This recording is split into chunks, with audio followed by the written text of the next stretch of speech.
What is going on, guys? Fortminorproject back again in here for the video and in here for In the Hot Seat. And for this week we do have a new guest at this time, and that is dalyxman, and welcome to the show. Thanks for cool. Alright. This week again, yes, we have 5 questions, and are you ready to get this show started? Yeah, man, it's the show. Oh. Alright. Question number 1 is top 5 matches you think that saved WWE and made history. What are your thoughts on that? That's a pretty good question, man. And one match I would think of HBK versus Shawn Michaels. Oops, what? HBK versus Ice. No. Okay. That was probably one of my favorite matches so far. It was really interesting. I've been there firsthand. I was saying when it happened. Yeah. That's probably one of my another match that I think about is Stone Cold Steve Austin versus The Rock, WrestleMania.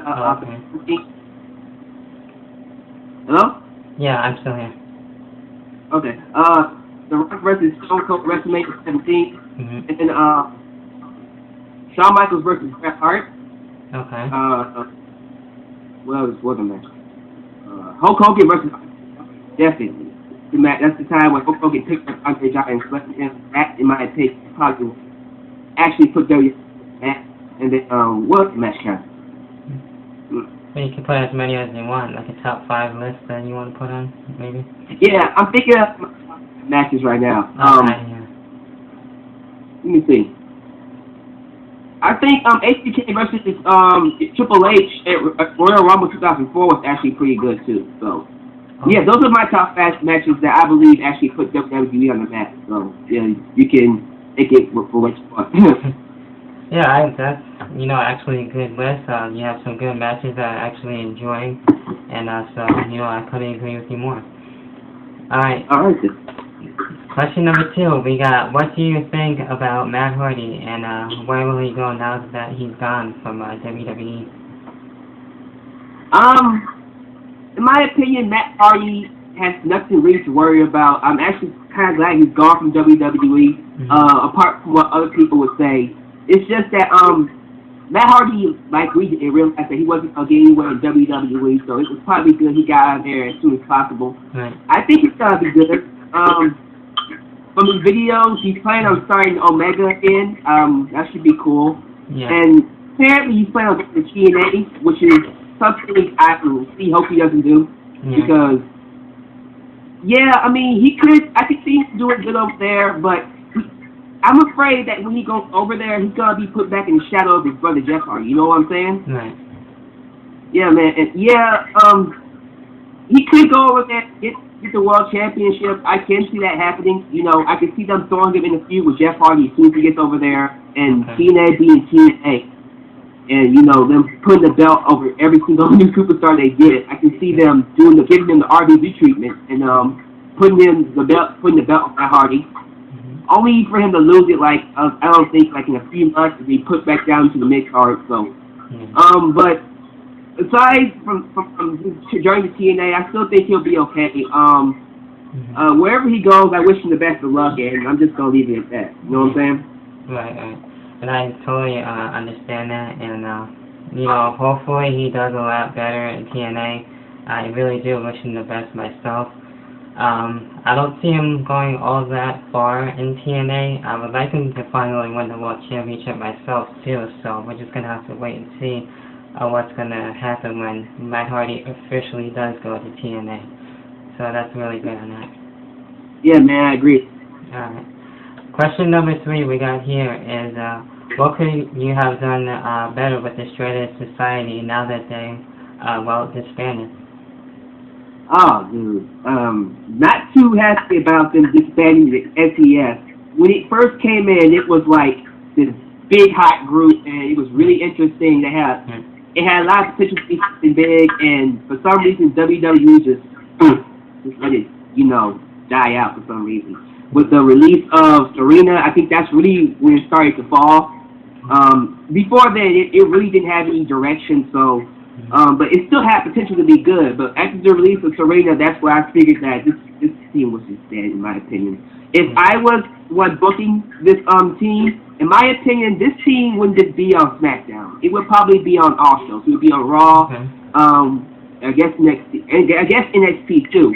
You know, to make it you know, a company-wide stable and make it more you know, dominant than what it was, in my opinion, because it was that type of team that I think could have been a really good heel team. I would have put the belt, World Championship on CM Punk and gave Luke Gallows and what's his name, Joey Mercury, the tag team championship, and you know, make it this big dominant team to take recognition to, because it had a good leader, it had really good characters to, you know, stock in. I'll probably throw in some other people too to make it like I don't want to say NWO, but you know what I'm getting at, right? Yeah, I understand that.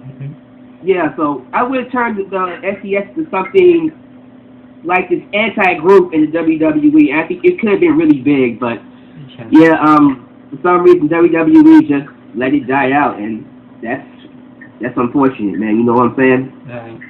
And it's a shame too. They, you know, had a good thing going for them. They had CM Punk as the leader, who is really great on the mic, who could have really helped that team establish more and you know, move up the ladder with tag team status.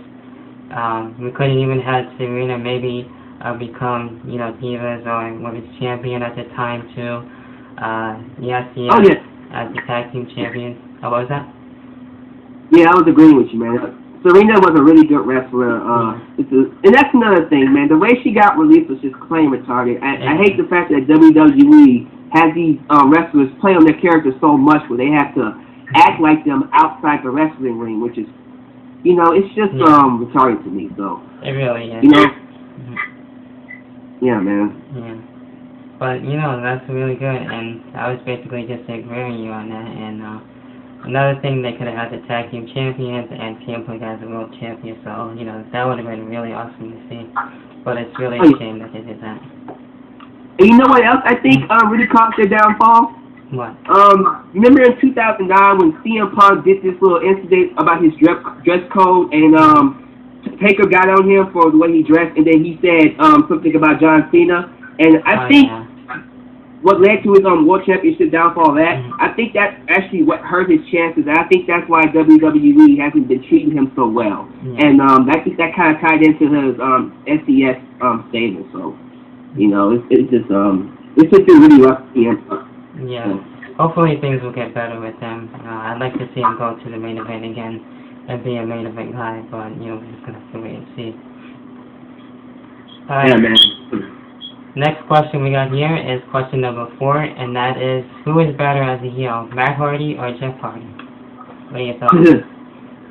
I can't really answer that question right now. But right now, I haven't really seen much of Jeff Hardy as a heel yet, because he just really got started. So I can, from what I'm getting from him right now, he has a good chance of being a good heel. But I wouldn't exactly put over Matt Hardy yet, because I haven't seen much of him. So I'll probably be able to answer that question sometime in the future. You know what I'm saying? Yeah, that's absolutely true, and that's fine with that. You know, with me it is kind of hard right now. Jeff Hardy is doing okay. We're just gonna have to wait yet again. I think Jeff Hardy as a heel would actually do great, even though I wasn't too happy with the heel turn, but you know, hopefully things will get better with that. As for Matt on that side, you know, Matt was a great heel. I thought he did really good during his heel turn, and of course him with being shot and more and everything, and I thought that was good. But yeah, that's my, you know, final thoughts with that one too. Yeah, and my opinion, WWE, Matt Hardy really got over more as a heel than he did to get over as a face. And I think WWE really took a lot out of Matt's character when they made him a face. Apart from, you know, because it took them away from Jeff Hardy, because when he was a face, people related him to Jeff Hardy, who was face too, and you know, in my opinion, it just overshadowed him more. So yeah, I just wanted to say something like that. Okay, very good. All right, last question we got here, and that's question number 5. Which brand do you think will have the right bragging rights in just a couple of weeks at the pay-per-view? Don't know. I want to say Team Raw. I wanted to, but that's only because Daniel Bryan is going to be the seventh person if Mark Henry is not.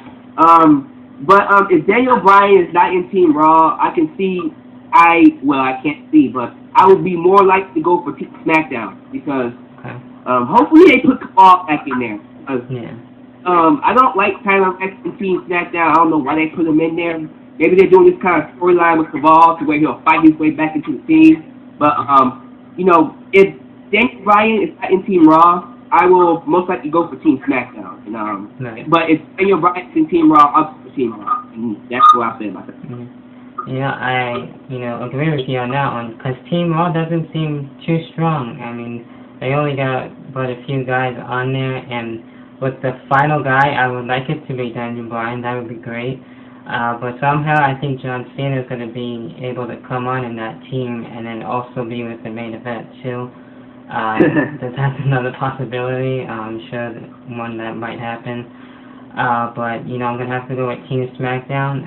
They won it last year. Maybe they can do it again. They have more of, other, powerful guys that are on there. We got Edge on there. Now we got Tyler Rex, which randomly came out of nowhere. But, I do hope Cabal gets in it. And, I think he earned the spot more. And, that would have been his first chance to be on pay-per-view for the first time. And, like I said, I'm going to have to go with Team SmackDown in that one. Yeah, and I completely agree with you on that. Team Raw, I wouldn't say they have I can't say they have a strong team either. So, Team Raw is kind of like, it can go either way. It just depends on how well they work with the unit, in my opinion. But based off of credibility, yes, Team SmackDown does have the better superstars. Apart from Team Raw. And if they do get somebody like John Cena or Daniel Bryan in there, then maybe Team Raw can stand a chance. But from the looks of it, I do agree with you. Team SmackDown does look a lot stronger than Team Raw. So we'll have to see what happens there. Okay, so we go for the last question. And those are all the 5 questions that we got for you today. Is there any, last things you want to say before we end the show? Nothing much, but thanks for having me on your show, man. And for y'all listening to me here on YouTube, do check out my channel. I do make tribute videos. I do little commentary videos here and there, and I can pretty much guarantee that you enjoy it. So that's about it, man. All right, cool. And with that, I will actually leave a link for them to check you out, so that won't be a problem at all. And that basically has to do with the show for this week. And until next time, I will, as always, talk to you guys later. Peace.